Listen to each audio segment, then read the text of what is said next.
বিশ্ব নবীর পথ চিরশান্তির পথ, অশান্ত বিশ্বে তুমি রহমত।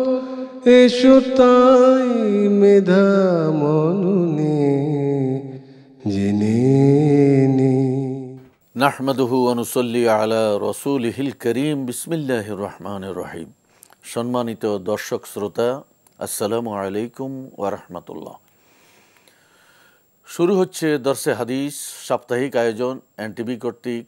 এই যে সাপ্তাহিক দরসে হাদিস, সেটা রিয়াদুস সালেহিন থেকে বরাবরের মতো আজকেও ইনশাল্লাহ একটা বিষয়ের উপরে। সেই বিষয়টা হচ্ছে আল্লাহর প্রশংসা এবং আল্লাহর শুকর।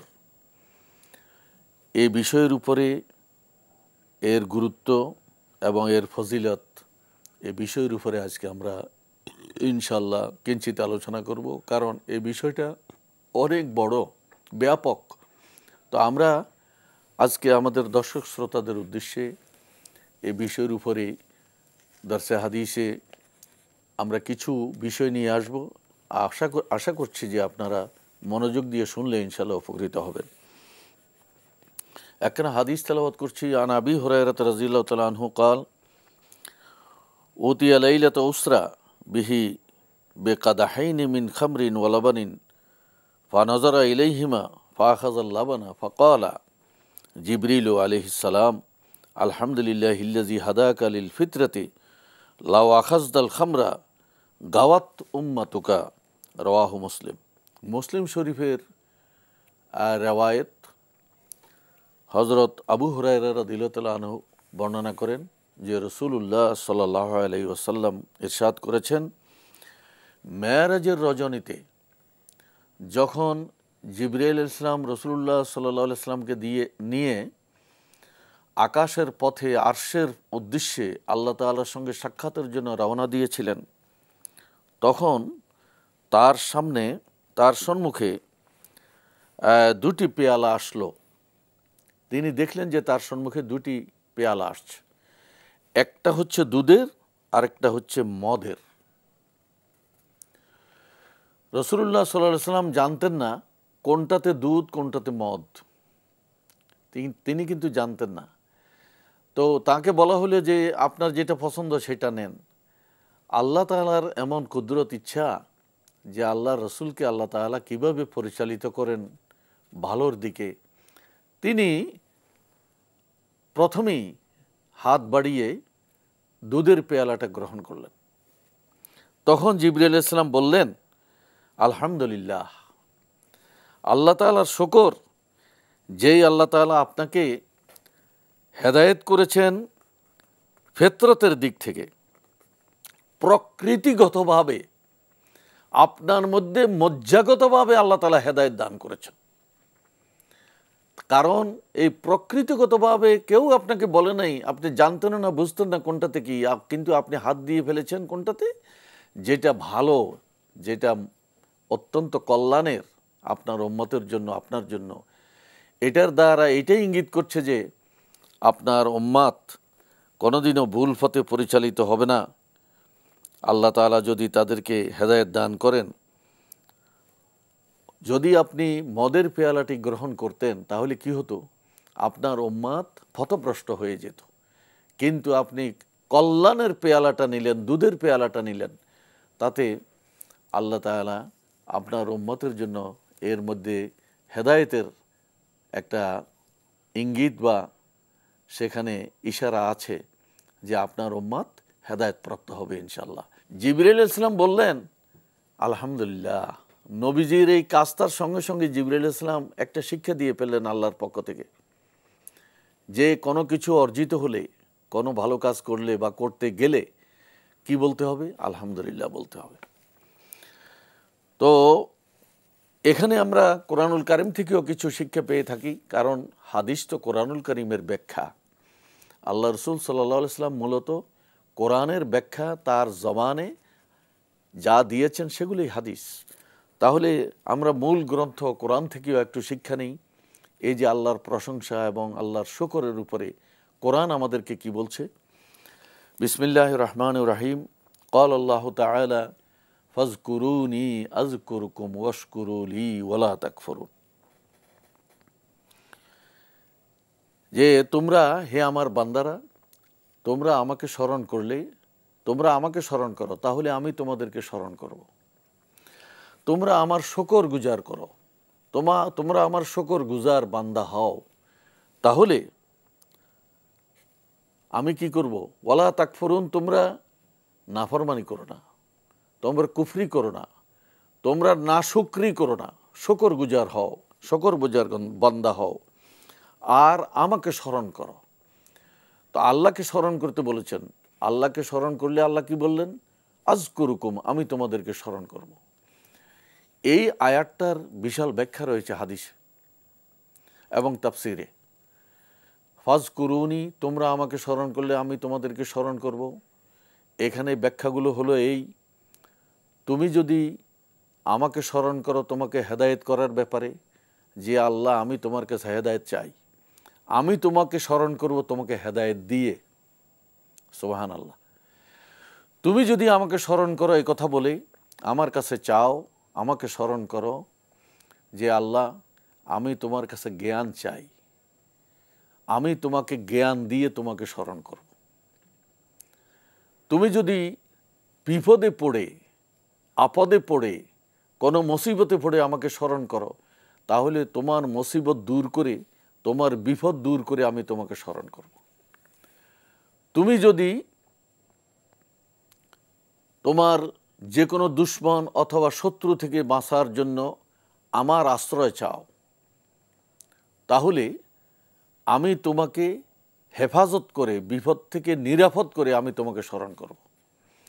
তুমি যদি শয়তান থেকে মুক্ত থাকার জন্য, শয়তানের ধোঁকা থেকে বাঁচার জন্য আমাকে স্মরণ করো, আউযু বিল্লাহি মিনাশ শাইতানির রাজিম বলো, আমি তোমাকে শয়তানের অনিষ্ট থেকে বা যে কোনো মানুষের অনিষ্ট থেকে নিরাপদ করে তোমাকে স্মরণ করব।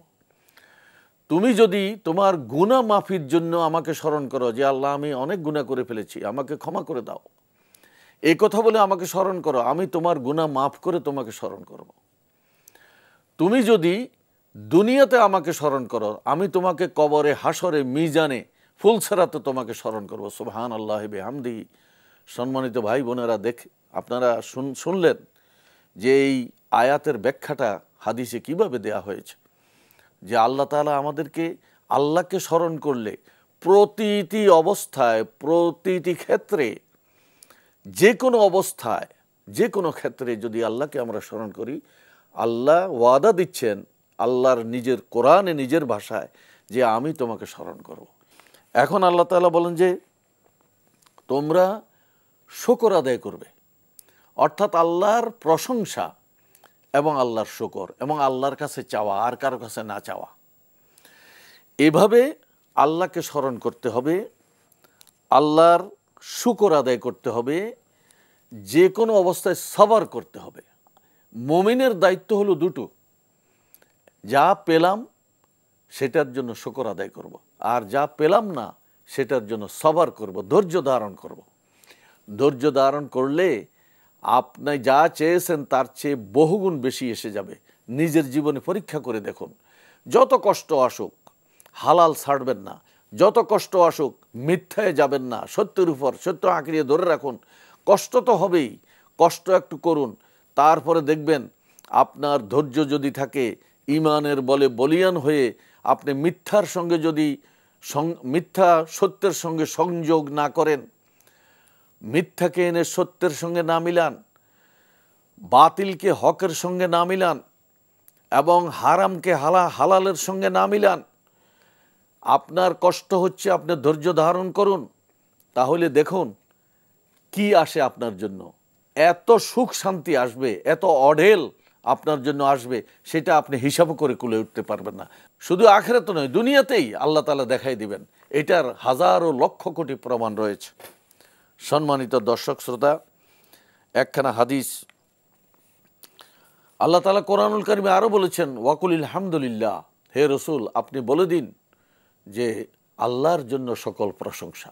প্রশংসা আর কারোর জন্য নয়, সকল প্রশংসা একমাত্র আল্লাহর জন্য নিবেদিত হতে হবে। আমরা মানুষের প্রশংসা করব, কিন্তু সেটা যেন আল্লাহর প্রশংসা করে যেন করি। যে কোনো একটা কিছু আমাদের কারো দ্বারা কারো উপকৃত হলাম বা হইলাম, যে ভাই আল্লাহর মেহেরবানিতে, আল্লাহর হুকুমে আপনি আমার এই কাজটা করে দিয়েছেন, আমি খুবই উপকৃত হয়েছি। আল্লাহকে সঙ্গে রাখতে হবে। আল্লাহ যদি তাকে সুযোগ না দিত, আপনার উপকারটা কিভাবে করত? কেউ তো ক্ষমতা রাখে না, কারো কোনো ক্ষমতা নেই। কারো দ্বারা আপনি উপকৃত হয়েছেন, ওই ব্যক্তির শুধু আপনি গুণগান করলেন, তার প্রশংসা করলেন, তার কাছে কৃতজ্ঞতা প্রকাশ করলেন, কিন্তু আল্লাহর নাম নিলেন না, আল্লাহর কৃতজ্ঞতা করলেন না। সুতরাং আপনার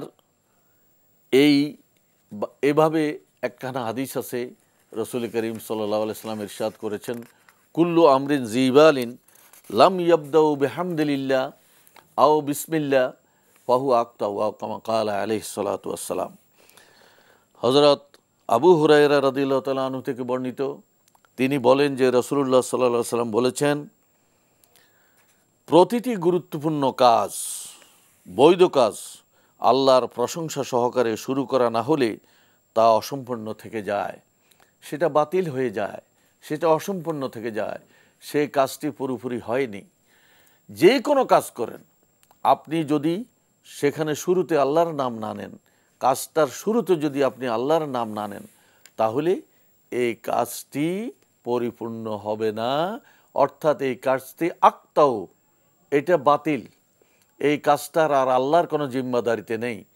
আরেকটা বিষয় হলো যে আমাদের সন্তান মারা যায়, ছেলে মেয়ে মারা যায়, তখন আল্লাহ তাআলা যারা ফেরেশতারা জীবনটা নিয়ে আসলো, রুহটা নিয়ে আসলো, আল্লাহ তাআলা ওই ফেরেশতাকে জিজ্ঞাসা করেন যে আমার বান্দার ওই সন্তানটাকে তোমরা কি নিয়ে আসছো?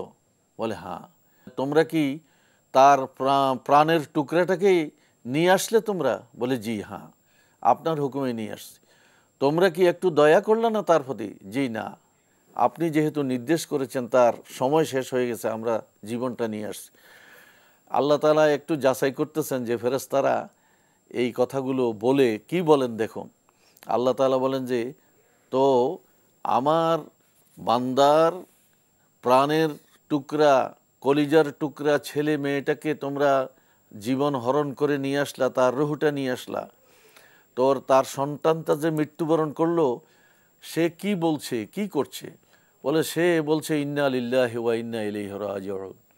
সে বলছে যা আল্লাহর শুকর, আল্লাহর প্রশংসা করছি, আল্লাহ যা ভালো চেয়েছেন সেটা করেছেন। হ্যাঁ, আমার বান্দা এটা বলেছে? বলে হ্যাঁ। তাহলে শোনো, এই ব্যক্তির জন্য আমি তোমাদেরকে নির্দেশ দিচ্ছি, আমার এই বান্দার জন্য বাইতুল হামদ নামে, যেহেতু সে এমন চরম মুসিবতের সময় তার কলিজার টুকরা নিয়ে আসলা তোমরা, কিন্তু সে আমাকে স্মরণ করেছে, আমার প্রতি দোষারোপ করে নাই যে আল্লাহ তুমি আমার সন্তানটা দেখলে, আমার সন্তানটা তুমি নিয়ে গেলে, কোনো অভিযোগ করে নাই যে আল্লাহ তুমি ভালোবাসছো, তোমার পছন্দ হয়েছে, তুমি নিয়ে গেছো, তার এতটুকুই তুমি হায়াত দিয়েছিলে, আর আমার প্রশংসা করেছে। সুতরাং প্রশংসার নামে একটা ঘর তার জন্য জান্নাতে তোমরা তৈরি করো। সুবহানাল্লাহি বিহামদিহি। আমরা তো বুঝি না ভাইরা আমার, এই যে যাদের সন্তান মৃত্যুবরণ করলো, আত্মীয় মৃত্যুবরণ করলো, আপনার নিকট আত্মীয় মৃত্যুবরণ করলো, আপনি যদি ইন্না লিল্লাহি ওয়া ইন্না ইলাইহি রাজিউন পড়েন, তাহলে আল্লাহ তাআলা কি খুশি হন যে সে তো অন্য কিছু বলে নাই, সে আমাকে স্মরণ করেছে যে আমার কাছে ফেরত আসবে, সেও নিজেও ফেরত আসবে, তার ভাইও ফেরত আসবে। কথা বলে সে দোয়া পড়েছে, আল্লাহর শিখানো দোয়া, ইন্না লিল্লাহি ওয়া ইন্না ইলাইহি রাজিউন। যে কোনো বড় হোক, ছোট হোক, বড় হোক, যে কোনো মুসিবতে, যে কোনো সময় আমরা যে কোনো সংবাদ পেলে, দুঃসংবাদ, তখন আমাদের বলতে হবে ইন্না লিল্লাহি ওয়া ইন্না ইলাইহি রাজিউন। একদিন রাসূলুল্লাহ সাল্লাল্লাহু আলাইহি সাল্লামের বাতিটা নিভে গেল। রাসূলুল্লাহ সাল্লাল্লাহু আলাইহি সাল্লাম বললেন ইন্না লিল্লাহি ওয়া ইন্না ইলাইহি রাজিউন। মা আয়েশা রাদিয়াল্লাহু তাআলা রাসূলকে বললেন, ইয়া রাসূলুল্লাহ, এটা কি কোনো বিপদ আপদ হইল? বাতি তো ওই আরেকবার একটা আমরা জ্বালাইতে পারবো সঙ্গে সঙ্গে, আরেকটা আমরা যেমন ম্যাচ বাতি ব্যবহার করি, যে এইভাবে তো বাতি জ্বালানো যায়, তো বাতির আলোটা চলে গেল, আপনি ইন্না লিল্লাহ পড়লেন, বলে এটা একটা মুসিবত যে আমরা সুন্দর খোশ গল্প করছিলাম স্বামী স্ত্রী, তো একটা আলোর মধ্যে আলোটা নিভে গেল, আমরা একজন আরেকজনের চেহারা দেখছি না। এটা কি মুসিবত না? ছোট হলেও মুসিবত। ছোট মুসিবতে ইন্না লিল্লাহি ওয়া ইন্না ইলাইহি রাজিউন বলতে হবে। সব দোয়া পড়ার সময় আল্লাহর নাম নিয়ে, সব কাজের সময় আল্লাহর নাম নিয়ে, খাবারের সময় একটা কথা খুব প্রয়োজনীয় কথা বলছি, আমাদের লোকেরা, আমরা মুসলমানরা, সাধারণ মুসলমানরা কি করি? খাবার সময় বিসমিল্লাহ পড়ি, খাবারের সময় বিসমিল্লাহ পড়ি, কিন্তু পান করার সময়, পানি পান করার সময়, চা পান করার সময়, শরবত পান করার সময়, দুধ পান করার সময় আমরা কিন্তু বিসমিল্লাহ বলি না। খুব কম লক্ষ্য করেছি আমি। আলেম ওলামারা হয়তো করতে পারেন যারা জানেন বা এগুলি অনুশীলন করেন, কিন্তু পানাহার, একটা হলো পান করা আর একটা আহার করা। আহারের সময় বিসমিল্লাহ পড়তে হবে, আর আপনার খাবারের সময় বিসমিল্লাহ পড়তে হবে। আবার যখন পানাহার শেষ হলো, পান করা শেষ হলো, আহার করা শেষ হলো, তখন আলহামদুলিল্লাহ বলতে হবে। ঘরে প্রবেশের সময় আপনি বলতে হবে আসসালামু আলাইকুম ওয়া রাহমাতুল্লাহ। এই যে সালাম দিয়ে আল্লাহর রহমত কামনা করে, তাহলে আর শয়তান ঢুকবে না। খাবারের শুরুতে যদি আপনি শুরু করেন আল্লাহর নাম ছাড়া, তাহলে কি হবে? শয়তান ঢুকে যাবে, আপনার সাথে শয়তান খাবে। আপনি কি চান যে শয়তান আপনার সাথে খাবার খাক? এটা তো কোনো মুসলিম মুমিন চাইতে পারে না। সুতরাং আমাদের জীবনে অনেকগুলো ঘটনা আছে এইভাবে, যে আমরা যে কোনো কাজে, যে কোনো চলনের সময়, বলনের সময়, এবং আমাদের উঠতে বসতে, শোয়া থেকে উঠেন, শুইতে যান, আল্লাহর নাম নিয়ে শুবেন, সেখানে তসবিহ পড়ুন। আপনার প্রত্যেকটি ক্ষেত্রে আল্লাহ রসুলের একটা বাতলানো দোয়া আছে, সেখানে আল্লাহর নাম নেওয়ার একটা পদ্ধতি আছে, নিয়ম নীতি আছে, সেভাবে আপনি করুন। একজন মুসলমান হিসেবে কি এগুলি আমাদের জানা দায়িত্ব না? যে আমি যিনি, যে আল্লাহ আমাকে স্রষ্টা সৃষ্টি করেছেন, তার নাম নেওয়া ছাড়া আমি কিভাবে কাজ শুরু করি? তার নেওয়া ছাড়া তার রিজিক, তার নেয়ামত কিভাবে আমি বক্ষণ করি? আবার তার নেয়ামত বক্ষণ করে তার শকর কিভাবে আমি আদায় না করি? আমার চেয়ে অকৃতজ্ঞ বান্দা তো আর হতে পারে না। সুতরাং আমরা আল্লাহ তাআলার কৃতজ্ঞ বান্দা হব, আর আল্লাহর রহমত পাওয়ার জন্য, আল্লাহর মাগফিরাত পাওয়ার জন্য, আল্লাহকে খুশি করার জন্য, আল্লাহর দায়িত্বে আমাদেরকে নিজেকে সফর্দ করার জন্য আমরা সদা সর্বদা যে কোনো কাজে, ছোট হোক বড় হোক, উঠতে নামতে, সিঁড়িতে হোক, আপনার গাড়িতে হোক, যে কোনো জায়গায় উঠেন, আল্লাহর নাম নিয়ে উঠবেন, আল্লাহর নাম নিয়ে আপনি নামবেন। এটা হচ্ছে এক নম্বর আমাদের দায়িত্ব, কর্তব্য, যে এটা ইমানের পরীক্ষা এবং ইমানের দাবি। যে কোনো মুসলমানের যে কোনো কাজ হবে আল্লাহর নাম নিয়ে শুরু, এবং কাজটা হয়ে গেলে আল্লাহর শুকর আদায় করতে হবে। এই কথাগুলো আজকে আপনাদের সম্মুখে পেশ করলাম। ইনশাল্লাহ আমরা আমাদের বাস্তব জীবনে সেটা আমল করব। আল্লাহ পাক আমাদের সকলকে তৌফিক দান করুন। আমিন। ওয়া আখিরু দাওয়ানা আনিল হামদুলিল্লাহি রাব্বিল আলামিন।